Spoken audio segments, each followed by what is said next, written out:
नमस्कार, स्वागत है आपका पीताम्बरा परिवार में। आज हम इस वीडियो के माध्यम से जानेंगे कि जो महापुरुष हुए उन्होंने गायत्री महिमा के बारे में क्या कहा है या गायत्री माँ के बारे में क्या उन्होंने अपने शब्दों में विचार रखे हैं या गायत्री महिमा का गुणगान उन्होंने किस प्रकार किया है। आज इसी के ऊपर हम इस वीडियो के माध्यम से चर्चा करेंगे। वैसे तो हमारे धर्म में अनेक मान्यताएं प्रचलित हैं, बहुत सारी बातें हैं, आपस में उनका बातों का परस्पर विरोध भी है, मतभेद भी है और आपस में संबंध भी है। पर गायत्री मंत्र की महिमा एक ऐसा तत्व है जिसे सभी ने, यानी कि सभी वर्गों ने, सभी संप्रदायों ने, सभी ऋषियों ने एक मत से स्वीकार किया है। गायत्री को महामंत्र भी कहा गया है, ये आप सभी लोग जानते हैं। अथर्ववेद में गायत्री की स्तुति की गई है, जिसमें उसे आयु, प्राण, शक्ति, कीर्ति, धन और ब्रह्मा तेज प्रदान करने वाली कहा गया है। सबसे पहले हम जानते हैं कि भगवान मनु ने इसके बारे में क्या कहा है।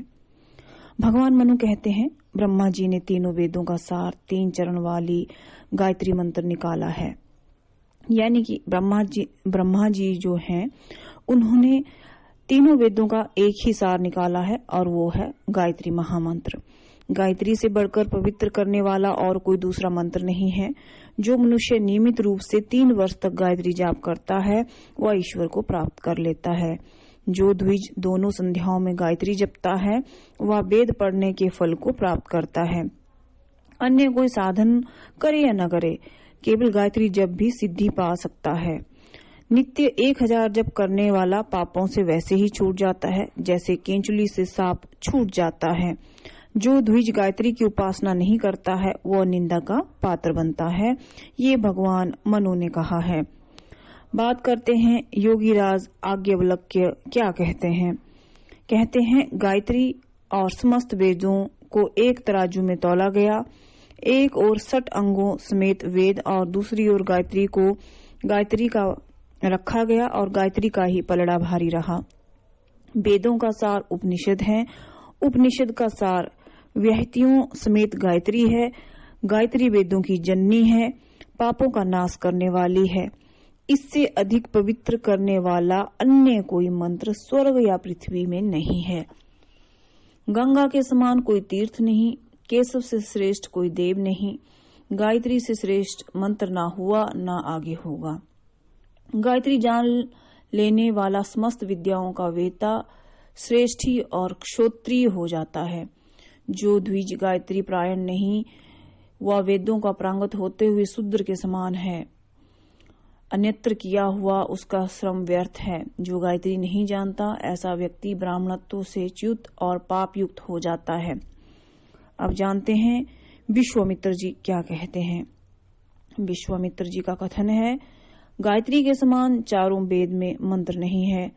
संपूर्ण वेद, यज्ञ, दान, तप गायत्री मंत्र की एक कला के समान भी नहीं है।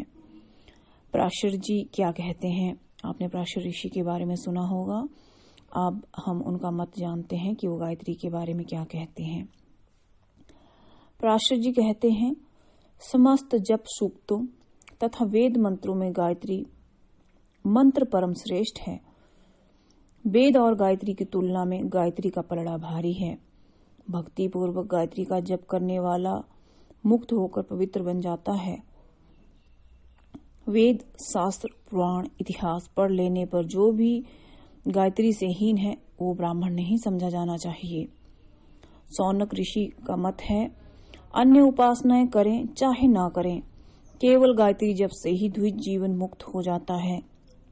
सांसारिक और पारलौकिक समस्त सुखों को पाता है।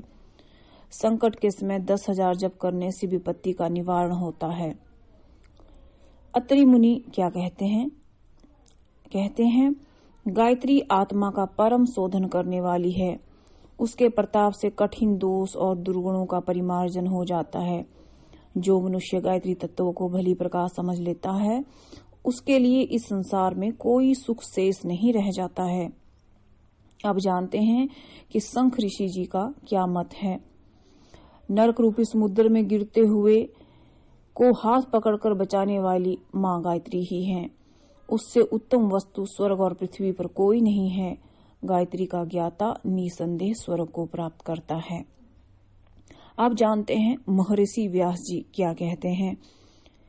जिस प्रकार पुष्प का सार शहद, दूध का सार घृत है, उसी प्रकार समस्त वेदों का सार गायत्री है। सिद्ध की हुई गायत्री कामधेनु के समान है। गंगा शरीर के पापों को निर्मल करती है। गायत्री रूपी ब्रह्मा गंगा में आत्मा पवित्र होती है। जो गायत्री छोड़कर अन्य उपासनाएं करता है, वह पकवान छोड़कर भिक्षा मांगने वाले के समान मूर्ख है। काम में सफलता तथा तप की वृद्धि के लिए गायत्री से श्रेष्ठ और कुछ नहीं है। चरक ऋषि कहते हैं, जो ब्रह्मचार्य पूर्वक गायत्री की उपासना करता है और आंवले के ताजे फलों का सेवन करता है, वह दीर्घ जीवी होता है। वशिष्ठ जी का मत जान लेते हैं। वशिष्ठ जी कहते हैं, मंदमती, कुमार्गी, अस्थिरमती भी गायत्री के प्रभाव से उच्च पद को प्राप्त करते हैं। फिर सदगति होना निश्चित है। जो पवित्रता और स्थिरता पूर्व गायत्री की उपासना करते हैं, वे आत्मा लाभ प्राप्त करते हैं। जानते हैं भारद्वाज ऋषि जी क्या कहते हैं? इनका मत है, ब्रह्मा आदि देवताएं गायत्री का जाप करते हैं। वह ब्रह्मा साक्षात्कार कराने वाली है।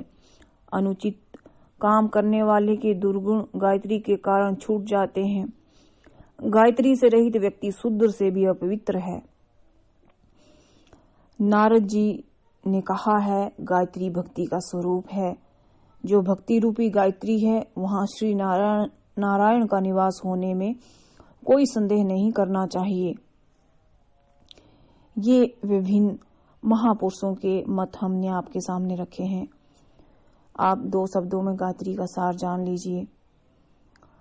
मैंने एक वीडियो बनाया था, इस ब्रह्मांड की 10 महासाधनाएं, उसमें गायत्री जी को ही परम स्थान दिया गया है। ये मत सर्वमत है और गायत्री जी के अलावा कोई अन्य सर्वश्रेष्ठ साधना नहीं है। लेकिन गायत्री माँ की उपासना करना इतना आसान भी नहीं है। हमारी दुरात्मा, हमारा दुर्शरीर काम वासनाओं, लोभों में जकड़ा हुआ है।